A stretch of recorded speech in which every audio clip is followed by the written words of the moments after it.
Merry Christmas! I'm sure by now most of you know the Christmas story pretty well.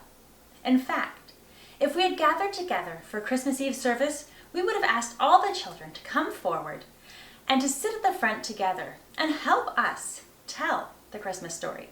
Tim and I would have passed around props, and the children would have answered and explained why those particular items were an important part and what they would mean in the Christmas story.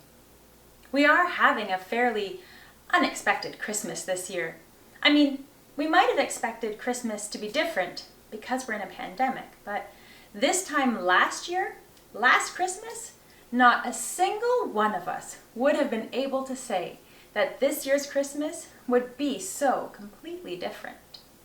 And yet, never before have I been reminded so much about what it might have been like that first Christmas. You see, even though God promised a Savior to the whole world, and even though the prophets Micah and Isaiah gave out details from God that this Savior would be born in the city of Bethlehem and be a descendant of David, the prophets didn't tell people when. And so the people were waiting and hoping and wondering, when's this Savior going to be born? When's God's promise going to be fulfilled? This year, we have done a lot of waiting and hoping.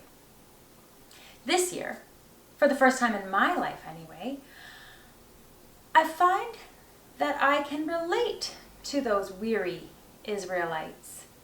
See, the Israelites were in a really dark time when the prophet Isaiah told them about the upcoming birth of a Savior. And then one day, very unexpectedly, an angel appeared to Mary. The angel told her that not only was she going to be having a baby, but that the baby would be God's son. Mary was just an ordinary girl. She didn't know that God was going to choose her until the angel came. And she told Joseph, and we know that Joseph had trouble with that bit of information.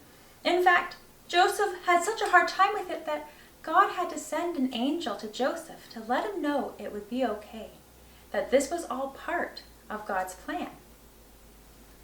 And so Mary and Joseph went about their days, and not much in the Christmas story tells us about what they did in those months as they waited for Mary's son to be born. Not until they had to travel to Bethlehem, that is. Can you imagine? No cars, no buses, no trains, no DVDs to watch on the way. They traveled for days to get to Bethlehem. And then when they got there, they couldn't even find a place to stay. An innkeeper offered for them to sleep with the animals. And Jesus was born.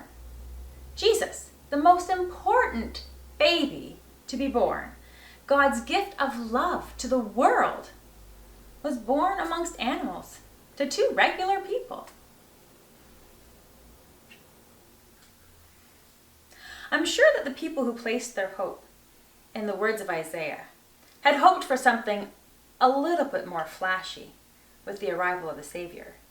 Maybe a great announcement from the king that a baby was to be born, or maybe some other preparation at least to give them warning.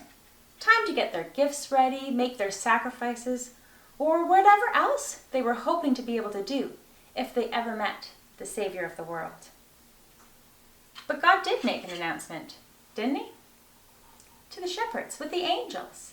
And the angels appeared to the shepherds, and they told the shepherds what had happened. And the shepherds got up and they ran right away.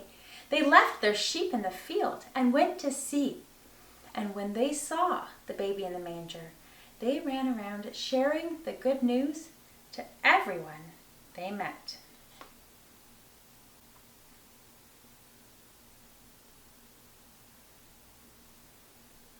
The birth of Jesus was the beginning of a change in the world. When Jesus grew up, he showed God's love in new and unexpected ways to some very unexpected people. Mary, Joseph, baby Jesus, the shepherds, they all show us that God's love is for everyone. An unexpected baby born in an unexpected time, in an unexpected location, to two unexpected people. Grew up and unexpected things happened to change the way we live and the way we love. To show us that through him, we are connected to God in a very unexpected way. This Christmas, let's be the shepherds and share the good news of the Christmas story to everyone we see. Let's be like the Israelites, who in their strength trusted that God would keep his promise.